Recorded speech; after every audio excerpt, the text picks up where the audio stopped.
بہت سارے لوگ ایسے ہیں یہ دلیل دیتے ہیں کہ ہم جب مزاروں پہ جا کے چیزیں مانگتے ہیں، ہماری وہ مرادیں جب ہم رکھتے ہیں، منتیں رکھتے ہیں، تو ہمیں نا وہ چیزیں مل جاتی ہیں۔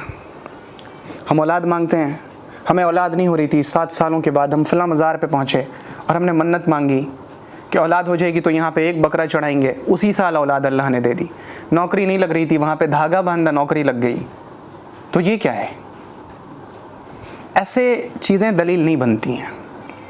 ویسے تو آپ کسی پتھر کو بھی اپنے سامنے رکھیں گے اور پتھر سے مانگیں گے، اللہ آپ کو دے گا۔ کیوں دے گا؟ آزمائش کے لیے۔ وہ دے کے تمہیں دیکھتا ہے، تمہیں آزماتا ہے کہ تم اسے سب کچھ مانتے ہو یا مجھے سب کچھ مانتے ہو۔ یہ چیز دلیل نہیں بن سکتی۔ جتنے بھی کافر دنیا میں پہلے تھے، جو کفار مکہ تھے، مشرکین مکہ تھے، یا ابھی بھی جتنے لوگ ہیں، اور وہ لوگ اپنے اپنے معبودوں سے جو چیز مانگ رہے ہیں، ان کو وہ چیز مل رہی کہ نہیں مل رہی؟ بلکہ آپ چھوڑیے ان لوگوں کی بات جو کسی کی عبادت کرتے ہیں، ہم بات کرتے ہیں ان کی جو اللہ کو گالی دیتے ہیں اور کسی بھی معبود کو نہیں مانتے، ان کی بھی تو ساری ضروریات پوری ہو رہی ہیں، تو آپ کیا کہیں گے کہ وہ بھی حق پہ ہیں؟ کسی کی ضرورت کا پوری ہو جانا، منتیں پوری ہو جانا، مرادیں بر آنا اور حاجت روائی ہو جانا، یہ دلیل نہیں ہے کہ وہ چیز حق پر ہے۔ حق صرف اللہ کی طرف سے ہے، اور حق وہی ہے جو قرآن شریف کے اندر ہے کہ ہم نے تمہیں اس لیے بنایا تاکہ تم ہماری عبادت کرو۔ ہم جب سورہ فاتحہ ہر نماز میں پڑھتے ہیں، اللہ تعالیٰ ہر نماز میں سورہ فاتحہ پڑھواتا ہے اور وہ ہم سے ایک عہد لیتا ہے۔ عہد کیا ہے؟ ایاک نعبد و ایاک نستعین۔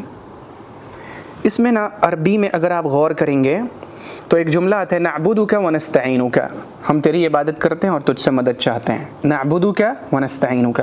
لیکن اللہ تعالیٰ نے یہ نہیں کہا کہ تمہیں یہ کہنا ہے نعبدک و نستعینک، بلکہ کہا ایاک نعبد و ایاک نستعین، ہم تیری عبادت کرتے ہیں، نہیں، ہم تیری ہی عبادت کرتے ہیں، کسی اور کی نہیں کرتے ہیں، اور ہم تجھ سے ہی مدد چاہتے ہیں، کسی اور سے مدد نہیں چاہتے۔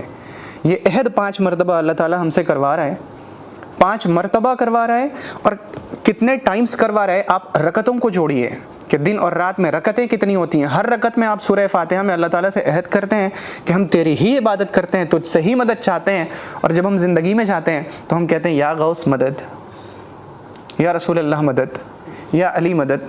ہم نے ایک صاحب کی تقریر سنی، وہ کہہ رہے تھے کہ جب غزوہ احد کا موقع آیا تو جب کفار نے حملہ کیا تو سارے لوگ بھاگ گئے چھوڑ کے، تو حضور نے حضرت علی کو پکارا، یا علی مدد۔ تو یا علی مدد تو حضور سے ثابت ہے۔ بھائی وہ مدد اگر ثابت بھی ہو جائے نا کہ حضور نے علی کو پکارا، تو وہ اسباب کے درجے میں ہے، اور ہم پہلے ہی بار بار کہہ رہے ہیں کہ اگر اسباب کے درجے میں آپ کسی شخص کو کوئی کام کے لیے کہتے ہیں تو اس کو مدد مانگنا اور اس کو شرک نہیں کہتے۔